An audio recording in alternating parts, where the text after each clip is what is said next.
What's up guys, it's Cobalt here and welcome back to another video. In today's video, I am doing my third installment of the LPS Mashup challenge. As a little bit of a refresher in case you haven't watched the first two parts, this is basically a customizing challenge that I came up with where you take 5 different LPS and create one new custom design out of them. Behind me I have some blind boxes that were kindly sent to me by Littlest Pet Shop, and I'm going to open them with you guys on camera. They're completely random, so I have no idea what they are, and as we open them I will go through what each LPS will represent in terms of this challenge. Obviously, if you want to do it yourself, you can change up the rules however you like. But without further ado, let's get right on into it. Okay, so I have 4 blind boxes here, and as I said at the start of the video, this is a 5 LPS challenge, and the reason why I don't have a 5th one here is because I actually already decided on my base figure, which is going to be this dog. She comes from the same Wave 5 blind box series, and I just really wanted an excuse to try customizing one of these, so she is going to be our base figure. Okay, so I'm going to open up this one first, and whatever pet is in here is going to determine what color the LPS is going to be. So the base color of this LPS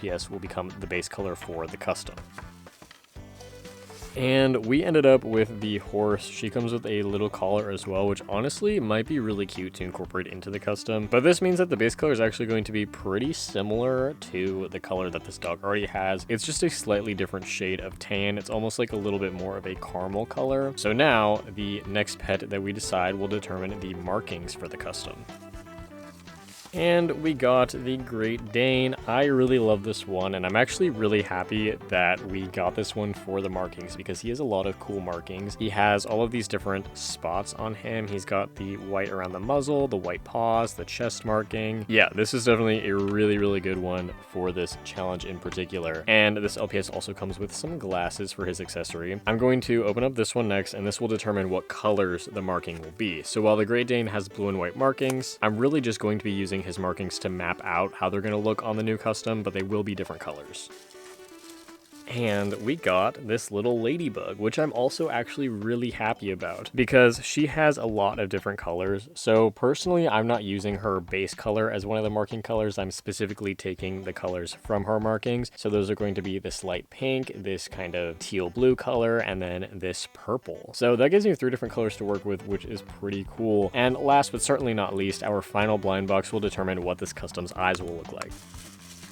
And we got the little lamb. I think that this pet is also very cute, and I'm also really happy that we got her for the eyes because I love LPS with brown eyes and I like the diamond eye shines as well. So I'm not really sure how well all of these LPS are going to mash up together. Looking back at it now, I'm a little bit worried about the base color that we got, but hopefully it turns out cute. So now I'm going to pull out my iPad and sketch out a little drawing to make sure that I actually know what I'm doing. Alright, so as I've been doing with my recent time lapses, I'm going to start off by showing you the quick little sketch of me designing the custom. Again, this isn't usually something that's part of my typical design process, but for a challenge like this where I have so many different pieces, it definitely helps to kind of combine it all together in the beginning so that I actually have a reference to work off of and it doesn't take me so much brain power to like picture it in my mind as I'm working on it. But anyways, from there I grabbed my base figure and started on the base coat. I didn't really feel like mixing any colors, so you will see at the end when I show the final reveal some of the colors are a little bit off, unfortunately, but I went in with this brown paint. A lot of people always ask me, what kind of paint do I use? For starters, I use acrylic paint. That's what you're gonna want to use for your customs. I water it down slightly because that just helps me make it a lot smoother, especially with the base coating process. That's why it often takes so many layers, is because you're wetting down the paint, but that reduces brush strokes. But anyways, for the specific brands of paint that I use, the paint that I'm using here on this custom pretty much entirely is a brand called Vallejo. They make 2 different paints that I use called Model Color and Game Color. They are model paints. They make airbrush paint as well, but personally I've never used an airbrush before, but if that's something that you're into, I would definitely recommend their paint brands. They are on the slightly more expensive side, so I consider it kind of like my more high end of paint that I use. But if you are looking for a cheaper option that I would also highly recommend, I also often use DecoArt Americana. This paint is definitely cheaper. You get more per bottle as well, which is super nice, and you can find it at most craft stores. I also think it's really great. It also has even more of like a matte finish if that's something that you're more interested in as well. And at this point, I would say on average, I'm using Vallejo a lot more often, but I still use a mix of both paint brands, and sometimes if I need to mix a color, I will literally mix both of them together to create a new color. I find that they're very compatible, and if you're someone like me who likes to mix up different types of paints and use different brands within one custom, that's why it's so important to seal your work at the end, because not only does that protect the paint, but it also gives it like a unified finish. So if you're working with one paint that's like a little bit more matte and one that's a little bit more satin, sealing it will kind of make it all look the same. Alright, so after my base coat was done, as you can see, see here, I've gone in and started doing the details. I think my thought process behind this custom after I designed her was that it's kind of like an artistic dog or something. She's like covered in paint splatters. Maybe this isn't necessarily part of her actual fur, but it's like literally paint from an art project that she was making. Usually when I'm making pre-made customs like this and just random designs that I come up with, I don't really give them a backstory or anything, but I thought that it would be fun to kind of think about it for this custom. And it gives me more to talk about in this voiceover because honestly, this custom isn't too complicated. There's no sculpted parts. It's just a pretty simple repaint. And obviously doing the detail work does go by a lot faster than doing a base coat. And often I can just kind of like glob some paint on and it's like super opaque and I don't necessarily have to go back in with more layers. But it also completely depends on the color. Like luckily with this one, the base coat is a pretty dark brown. That's only going to take 2 to 3 layers. If I was using white, dude, don't even get me started. That takes me forever. If you ever commission me for a white custom, you will know.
But anyways, the final thing to finish up this custom is of course her eyes. I start off by painting down some white for the base of the eye, and then I go in with my color of paint. I am doing LPS styled eyes on this one, inspired by the way they look on an actual LPS. If you guys want a tutorial on how to do this, I actually now finally have a tutorial for it up on my channel. Hopefully in the future I can make tutorials for other styles of eyes and other different ways you can paint eyes, but especially if you want to do like an eye repaint and take a little SketchUp you have and you just want to change its eye color, I think that this tutorial is really helpful. But you can also see how I am doing it on this time lapse as well. My most recent customizing time lapse where I created a custom that you guys helped me design. You can also see a pretty clear example of how I do the LPS style eyes there as well. In sort of a different way. This is definitely a little bit more simple than that custom, but it's definitely something that takes a lot of practice, especially like for me. I remember when I first started doing this, LPS style eyes were really hard, especially if you have shaky hands, but once you get the hang of it, it's honestly such a quick process, and it's definitely one of the easiest styles you can do because it kind of takes like the least amount of effort. It's really just 3 colors. You don't have to add any shading or extra details like that, of course, unless you want to like take this style and elevate it yourself. You can do a lot of different things with LPS eyes. There's no one correct way to do it, and I think that's what's so fun about it. But then after I did all that, I added her eye shines, and she's pretty much done, so now I'm going to reveal her to you guys. Alright, so once again, here are the 5 LPS that I used to help design this custom. Our base figure ear, base color, markings, marking colors, and eyes. Right off the bat, while I reveal her, you can see that the base color is very, very off. It looks even more off on camera than it does in person, but I chose a brown that was a little bit too dark. I don't really like going out of my way to mix colors unless it's for commissions and stuff.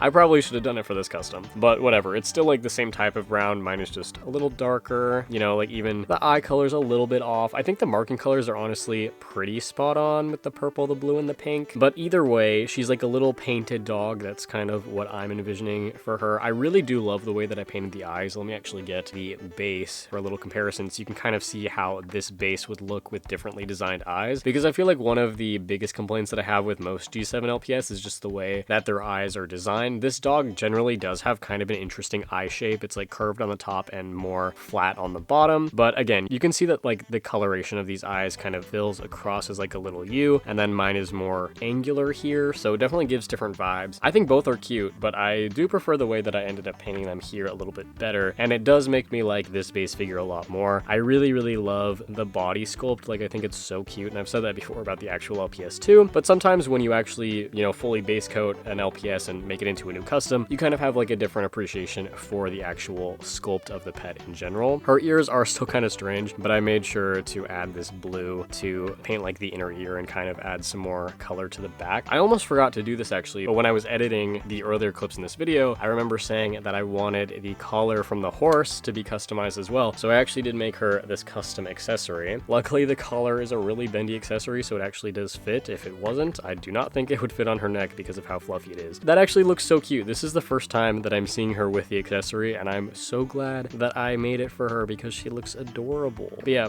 here's one more little overview of the custom. Definitely be sure to let me know what you guys think about her down below in the comments. I'm still kind of on the fence on whether or not I think she's cute or if I think she's ugly, but that's mostly because I don't really like the base color brown that I used. And even if it was more accurate to the horse, like still it kind of clashes with the other three colors here. But like I said, I did have a lot of fun painting the base, and I do really like the way that she looks now with the collar. So you guys can help me decide down below. And if you want to decide on a name for her, I think that would be really fun as well. But anyways, thank you all so much for watching this video, and thank you again to Littlest Pet Shop for sending me all of the LPS that are featured here. In case you missed it, these are part of the Wave 5 blind boxes, and I'll put some links down below in the description in case you want to pick them up for yourself. Thank you guys so much for the support, and I will see you all in my next video. Bye!